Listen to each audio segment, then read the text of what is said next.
Well, last week I mentioned that I'd gone to Hume Lake, my second favorite place in the whole world to go to, Christian camp. It's a fantastic camp. Spoke to about 70 college students and about 10 student ministry staffers. And I mentioned to our folks last week that in spite of this being a tremendous camp, in one sense, Hume Lake is still a camp. And the thing that was reminded me of this was trying to take a shower the first morning I was there. And the shower head, I invented a new word. I coined a new word, skanky. It was skanky. I could see water trying to emanate from the shower head, but it was not all that successful. But I went ahead and soldiered on and put shampoo in my hair and got the little bar of soap, the little bitty thing, and did all that and got all. And then I realized my problem. Trying to rinse off the shampoo and the soap that was covering my body was going to be a formidable task. And so I tried with the shampoo first, and I just realized, trying to do this, trying to take a shower like this, it's not like taking a shower like when it rained this morning, or even like in a mist. This was sort of like taking a shower in a fog. Kind of like, not really sure what to do here, but trying to get the shampoo out of my hair, it just was not going to happen. And I thought, well, I took some solace in the fact that at least the color of the shampoo matched the color of my hair, and probably the students wouldn't notice if there was this bubble attached to my head. And then trying to get the soap out of my armpits was going to also be a formidable task, and I just decided, well, maybe that will provide an extra layer against sweat. And when I went out to blow dry my hair, I got the blow dryer on and the hot going on and trying to brush this, but I sort of had the sense that I was doing something closer to baking a cake. And the shampoo caked in, and then, well, should I use hairspray? And I thought, I always use hairspray because my hair just kind of goes like this. And so over the layer of shampoo that I had baked into my scalp, I now added a layer of hairspray. And then when I went to do the deodorant, I could tell the soap was laughing at me in the deodorant. You're not going to need this. But I thought, I don't want to be out there just in case without deodorant. And so I added a layer of deodorant over the layer of soap that was already in my armpits. Now, that's what I told last week. And I will tell you the sequel of that fairly shortly.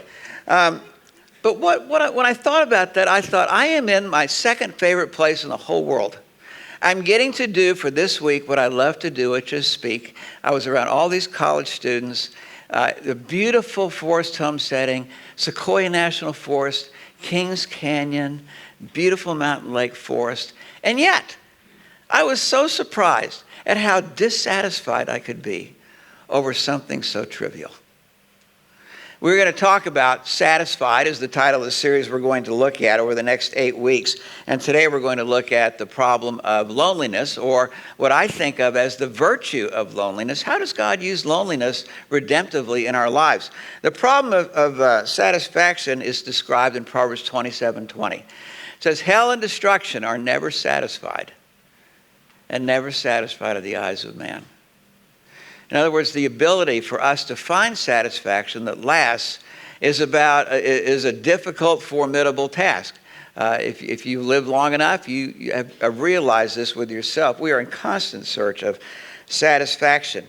Now, related to this element of satisfaction, today we're going to look at loneliness. Next week we're going to look at emptiness. We're going to look at discouragement and depression, how satisfaction, the search for satisfaction is affected in these. We'll look at fear and anxiety, failure, and boredom over the next 8 weeks. But today is loneliness. And if you want the message really succinctly, I have 4 E words that if you have your handout or you're watching at home, you'll have this on your bulletin at home. The first one is expected. Loneliness is to be expected in this world. The second one is exacerbated, and that is we exacerbate our loneliness, and we'll look at how we do that. The third E is we are to exemplify Christ, and this is one of the antidotes to loneliness, how God uses loneliness redemptively in our life. And the fourth E is everyday drift. So all four of these have to do with how we think about this issue of loneliness. And my question that I'd like you to ponder during this message is simply this. When you think about loneliness, what is the strategy that you just automatically use? The strategy that we typically automatically use is a horizontal strategy. There's a face and what that face ought to do for me. Or maybe there's a group of people that are supposed to assuage my loneliness, or my Bible study group, or my friends at church, or the boss, or people. It's a horizontal strategy. Or is your approach a vertical strategy primarily and first to deal with loneliness, and then to come back to trying to exemplify Christ in our everyday life? So the problem of loneliness, our first E, is expected. Loneliness is expected. It is normative. If you feel lonely in this world, that means you're healthy and you're awake, you're aware. And there are reasons why we are going to experience loneliness in this life. The Bible says that we live in a fallen world. It doesn't work the way we want it to. Relationships don't work the way we want to. There are going to be moments where we feel this sense of loneliness. And people are fallen, and I am fallen. All of these are reasons why we are going to experience loneliness. Now, I'm not talking about loneliness in terrible marriages. I'm talking about loneliness in the best of marriages. Or loneliness not in the worst of churches, but the best of churches. Or not in the worst of extended families, but even in the best of families, there are going to be times when in that moment you're going to sense a pang of loneliness. You want somebody to share your excitement about something, and they're just not at that same level with you. You want somebody to hear you out, and they just don't hear you out the way you want to be heard. Or you feel misunderstood, and there's this pang of loneliness. This is part of the world that we live in.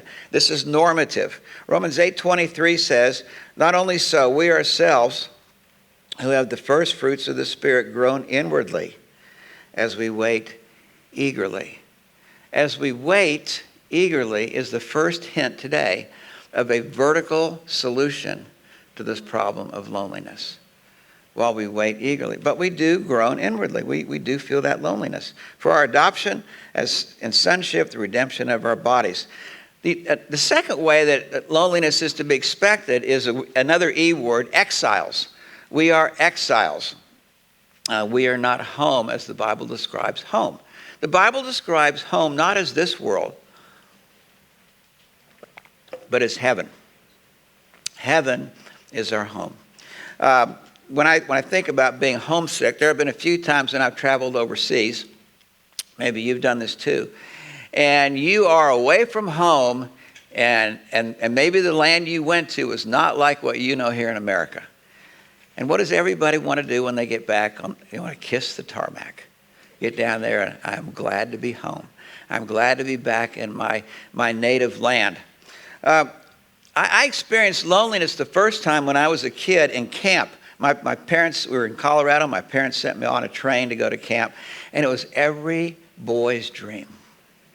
Canoeing, a lake to swim in, trees to climb, build forts in, archery, and all the hot dogs and ice cream one could consume.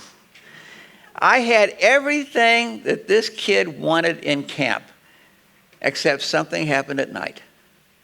I'm laying in the bed, top bunk, in the darkness, and homesickness found me. Homesickness. Now, when I think about homesickness, there are really two things that I think about. I was in a situation, it's not the house that I missed, but what went in the house, what was going on in the house. And in the house, I was the oldest of three children, and we grew up in a very cool home, a very cool family, where I mattered, and where I was loved. I never had any question about this. My life was important. I lived with this just as sort of a way of life. And at camp, I was just one of hundreds of boys. There was a loss of deeper connection that I was experiencing as part of homesickness. The second thing that struck me was, in my imagination, home is where everything is right. Everything is how it's supposed to be. And at camp, everything wasn't as it was supposed to be. But both of those two things sort of morphed into one, and I just missed being home. I remember tearing up, and just that ache that we just read about really struck me. As adults, these two elements, this loss of deeper connection and the world that's just not right, it's just not the way we thought it was going to be, the way it should be, these two morph together into this sense of homesickness or loneliness.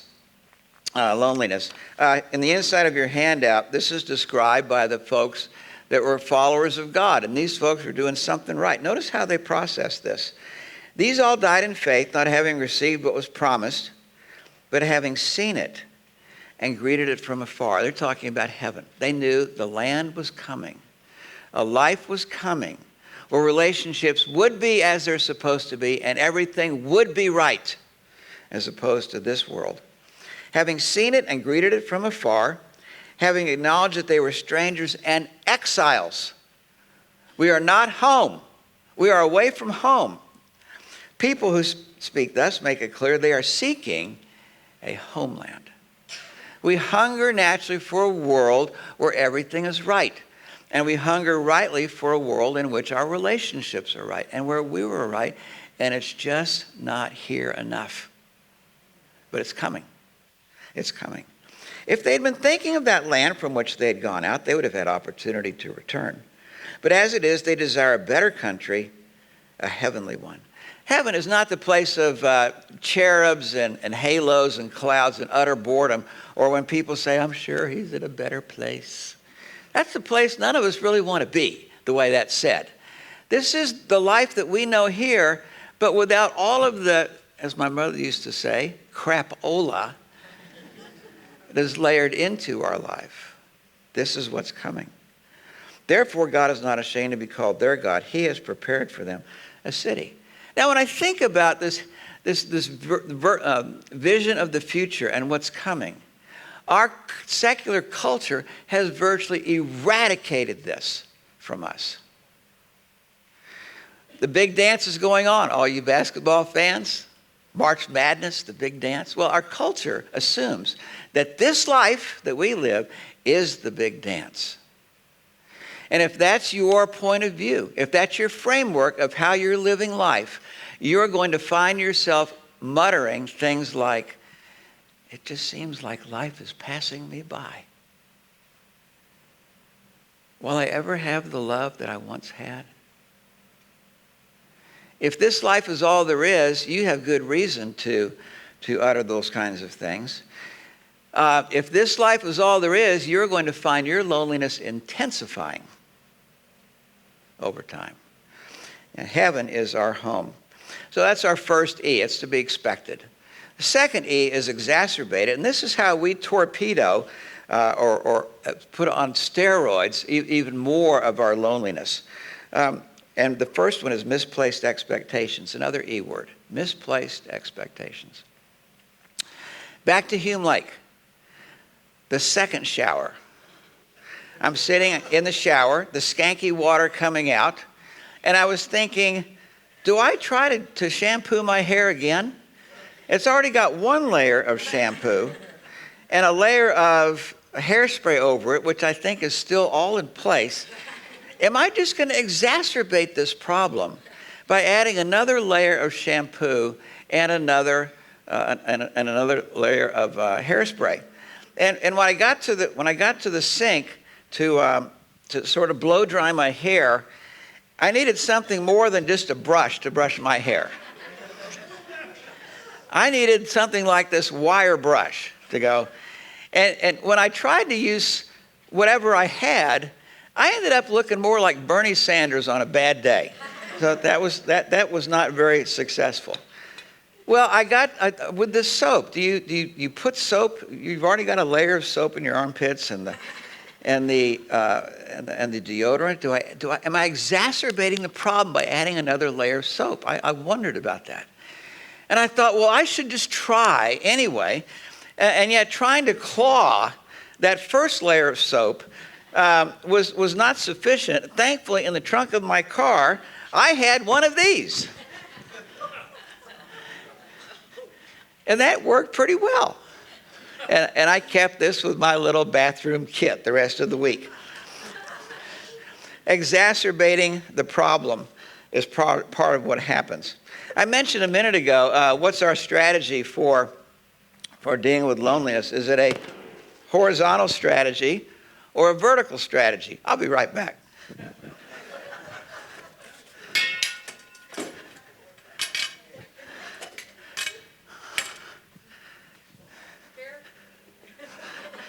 He's going to mess up something. Pray for the boy. So one of the ways that we typically do, all of us start out doing this, is our approach is a horizontal approach.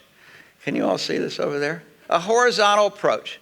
We feel lonely, and we automatically, just by nature, think of somebody that needs to do something about this. Or the other approach is the vertical approach, and you will get another picture of my wonderful artwork here.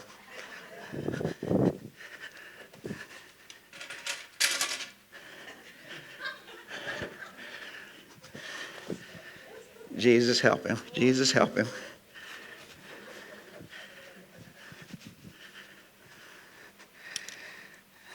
You're going to be sitting at home eating Easter lunch and you're going, I can't believe he brought out these two things. Or is it a vertical approach? What's your natural first primary approach to dealing with loneliness? In Matthew 22:37, Jesus says, love the Lord your God with all your heart, all your soul, all your mind. This is the first and greatest commandment. Why in the world would he tell us to love him as top priority? It's because the love that we find when we do the vertical approach here is a very different kind of love than we're going to find from anybody over here. This is as different as night and day. When I was thinking about this, I thought, who loves me like this? My wife loves me, my kids love me, the people in the church that know me, they love me, and yet nobody can love me like that. I jotted down these things this morning.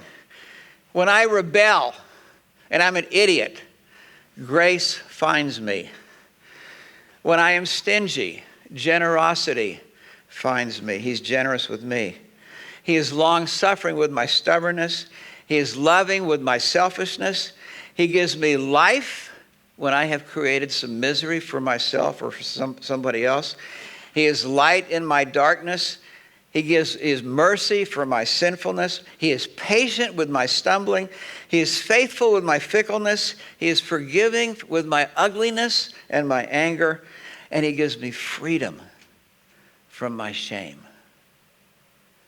And all of that we celebrate. Why? Because that kind of love is a different kind of love than this kind of love. And the preponderance of that kind of love is hugely bigger than this kind of love.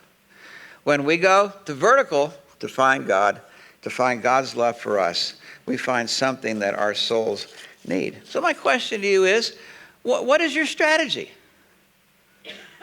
The next time you find yourself feeling lonely, you will automatically do one of these. And that strategy will be reflective of what you are trusting. Either you're trusting God for your sense of loneliness, or you're trusting what people can do for you. Luke 14:26, Jesus said, if anyone comes to me and does not hate his own father and mother, wife and children, brothers and sisters, yes, even his own life, he cannot be my disciple. He cannot be my disciple. Now, he's speaking with hyperbole. He doesn't mean we're to hate people, even the closest people to us. But what he's describing is, in comparison to what any person, even the best of people, can give us, it doesn't hold a candle to what God can give us. The problem is we just naturally veer off to the side. And how it usually happens is something along this line. You feel lonely, and immediately your mind goes to a list of the kind of needs that you have in the moment. But our self-centeredness is even more specific than that. It goes to a specific person or people that how they should do that.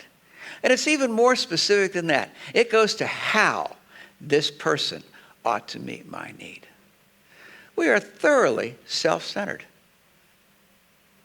This problem here, this horizontal problem, will torpedo your sense of satisfaction and will exacerbate loneliness. Exodus 20, verse 3, gives the problem for this horizontal approach. You shall have no other gods before me. You shall not make for yourself an idol in the form of anything in heaven above or on earth beneath or beneath the waters below. When it comes to loneliness, the idols we make have a face to them. A husband, a wife, a son, a daughter, a parent, a father, a mother, a grandparent, a pastor, my Bible study leader, some weirdo in my extended family. In the form of anything on earth beneath or in waters below. You shall not bow down to them or worship them. Now, we don't bow down to people, but what he's saying here is that we elevate somebody in any given moment to the top value. That's what he describes worship. This is what we're really trusting in this moment to feel better about myself or to assuage loneliness. For I am the Lord your God, a jealous God, meaning he wants us over here, punishing the children for the sin of the fathers, the third and fourth generation, meaning good luck with this. And if you pass this on to your children, good luck to them. Who hate me but show love for 1,000 generations to those who love me and keep my commandments. Loneliness, a case study. King Solomon was a man who had everything. He was very wealthy, and we're going to look at him again next week as well. But in Ecclesiastes 2:8, he writes, I also gathered for myself silver and gold and the treasure of kings and provinces. I got singers, both men and women, and many concubines, man's delight. Now, when you're a teenage boy, that sounds like a pretty good deal. Concubines, a harem, man's delight. Well, at some point, King Solomon fell in love with one woman, and he decided, he proposed, and he married her. And at some point after that, a strange thing happened for Solomon. He fell in love with somebody else. And he became a little bit dissatisfied with the wife that he married.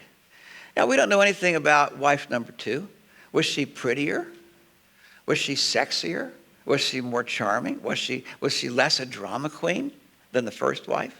Well, we don't know. But at some point, Solomon became dissatisfied with number 2. And he fell in love with somebody else, number 3. Now, this process went over and over and over again. And he says in this verse, many times. His search for satisfaction in this particular realm had to do with marriage, a woman, and sex. How did that go? Verse 20, Ecclesiastes 7:26. I found more bitter than death the woman whose heart is snares and nets, whose hands are fetters, meaning chains. He who pleases God escapes her, but the sinner is taken by her. And what he's describing here, he also describes in Proverbs 21, sort of the element of a controlling woman, a vexing woman who's never satisfied, a contentious woman that even when I agree with her, it seems like she's still arguing with me. And this drove him nuts. Over and over and over again. 1 Kings 11 describes editorially this time of Solomon's life. He had 700 wives of royal birth and 300 concubines. His wives led him astray. For the purpose of our study today, Solomon, when he was younger, started over here. And we read Proverbs and we go, wow, what a wise man Solomon is. But over time, it says his wives led him astray. And he moved across the stage over here. And he ran this horizontal thing over and over and over and over and over again until he was the most of dissatisfied people. Our third E is exemplify Christ. The second part of the great commandment, a second is like it, you shall love your neighbor as yourself. All the law and prophets hang on these two commands. I've heard people say, well, I can't love anybody if I don't love myself. That is not what Jesus means here. Jesus assumes we all love ourselves in this sense. Unless providentially hindered, you made sure you had breakfast this morning. You will make sure you have lunch this afternoon. And you will make sure you have dinner tonight. You will make sure that, again, providentially hindered, you're going to get your 7, 8, or 9 hours sleep tonight. And in the morning, you're going to make sure you have breakfast. And you're going to make sure you have lunch. And you're going to make sure you have dinner.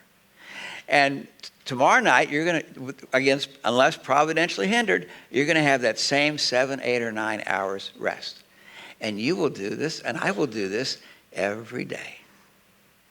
Now, what Jesus calls that, he says, we already love ourselves in the sense that I know what my needs are, and I'm busy about taking care of them. I'm very intentional about my needs. And what Jesus says here, how about turning that same level of intentionality to other people? To other people. This is the second strategy here. We go vertically to God. There's a red cross. I don't know if you can see it. And when we connect with God again, then God sends us back to planet Earth, to the people in our lives, to give people a taste of love. Not to get love, but to give love. This is the second part of this vertical strategy. One of the things that I think about when I think about this is the way that we live our lives. Excuse me while I get some more props.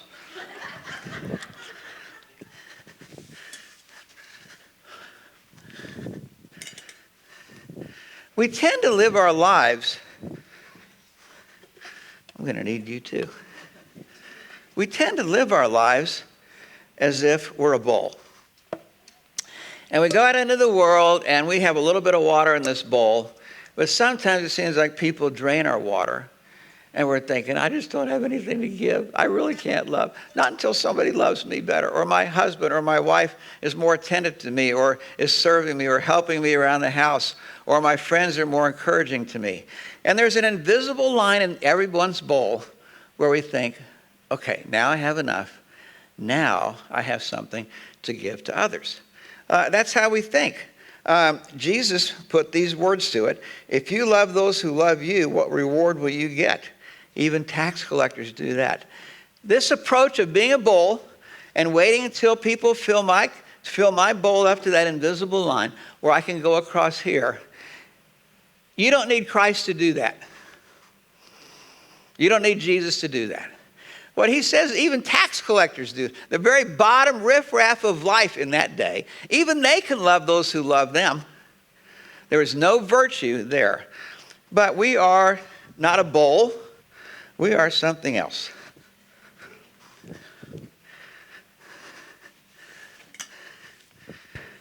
We are designed to be a pitcher. A pitcher.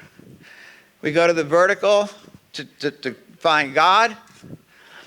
We discover a love that nobody else can give me, that's deeper, wider, a different kind of love that even the best of people can't give me. But we're also a pitcher.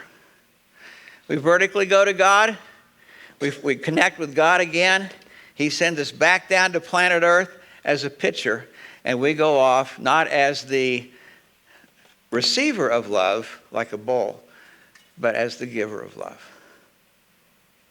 My question, as you think about this, what is your real strategy?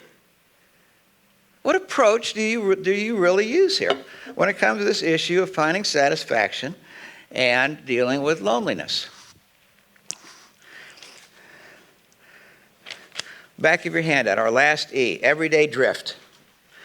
Over here, I think about God as the central operating system of who we are. That's how this is supposed to be. But we come into this world thinking we are the central operating system and we know what to do, and here we go.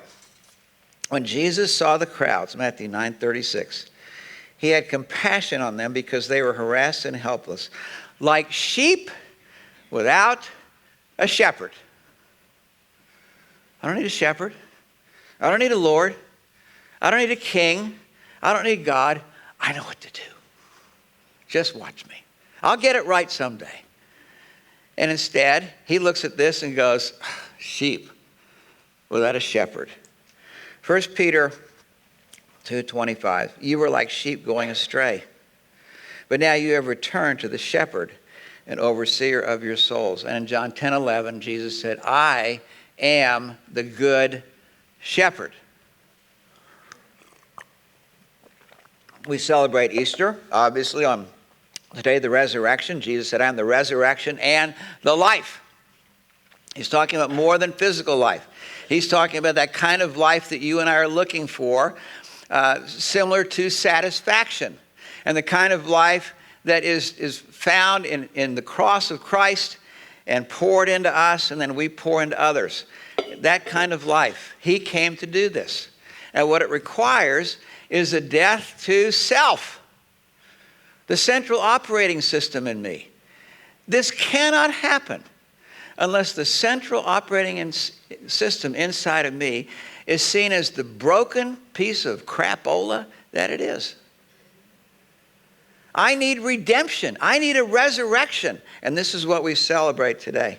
C.S. Lewis said, all that we call human history is the long, terrible story of man trying to find something other than God that will make him happy.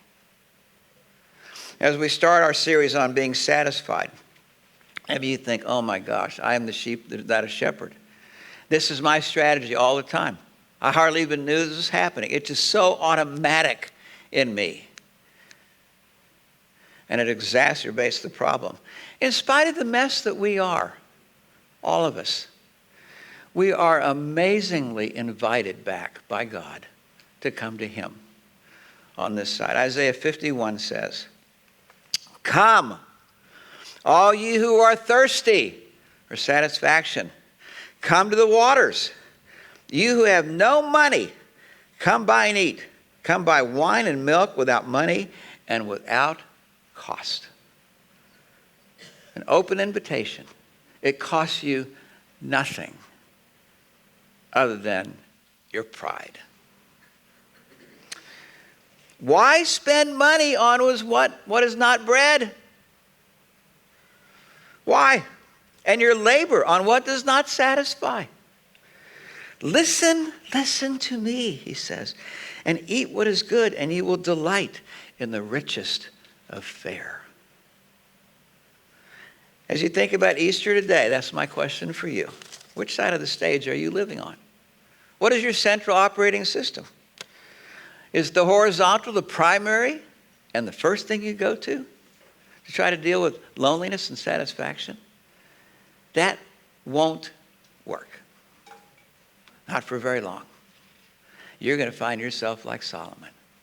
But the invitation is given to all of us. Come to him.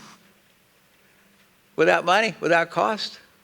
And eat and your soul will delight in the richest of food. Fair. Let's pray together. Worship team, you can come on up.